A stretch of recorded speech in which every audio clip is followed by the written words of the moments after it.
sepakan percuma juga memihak kepada Terengganu. Sementara itu tidak ada pemain dilayangkan kad kuning dan kad merah. Satu permainan yang dikawal dengan begitu sempurna oleh Nadarajan. Offside musim ke-32.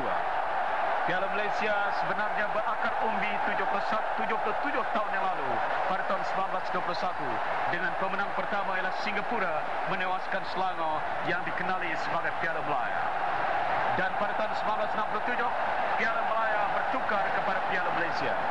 Negara pertama ataupun pasukan pertama yang menjulang Piala Malaysia ini ialah pasukan Perak yang menewaskan Singapura 2-1 di Stadium Merdeka.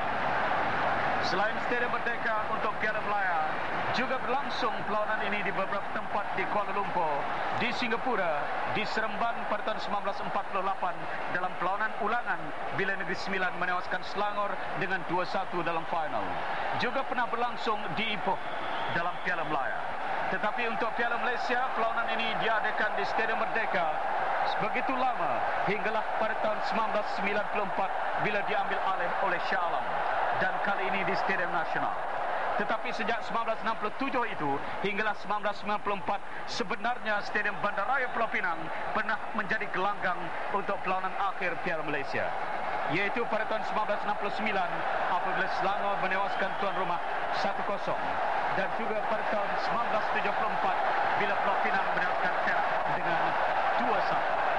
Pulau Pinang menewaskan Perak 2-1 74 itulah kali terakhir Perak beraksi dalam perlawanan akhir Piala Malaysia. Dan kali terakhir mereka menjulang piala pada tahun 1970 di Stadium Merdeka bila jaringan Bahrain Khamis ketika itu berjaya menewaskan pasukan Kelantan 2-0.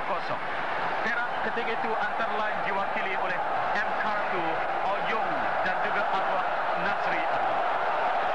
Dan bagi Terengganu pula, kali terakhir mereka beraksi dalam perlawanan akhir Piala Malaysia adalah tahun 1982.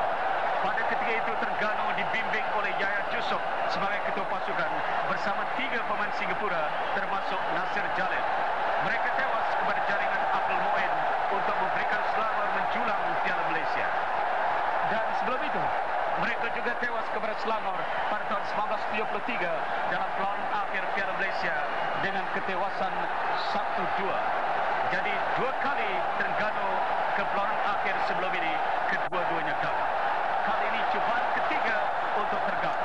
Terengganu yang pernah melahirkan jago-jago seperti Abdullah Abi, Marzuki Ismail, Sulaiman Rajab, Yaya Yusof, Abdah dan Yunus Alif, Ong Yu Tiang, nama-nama yang pernah mewarnai bola sepak kebangsaan dan antarabangsa. Perak pula harus kita mengingati juara Piala Malaysia ataupun ketika itu Piala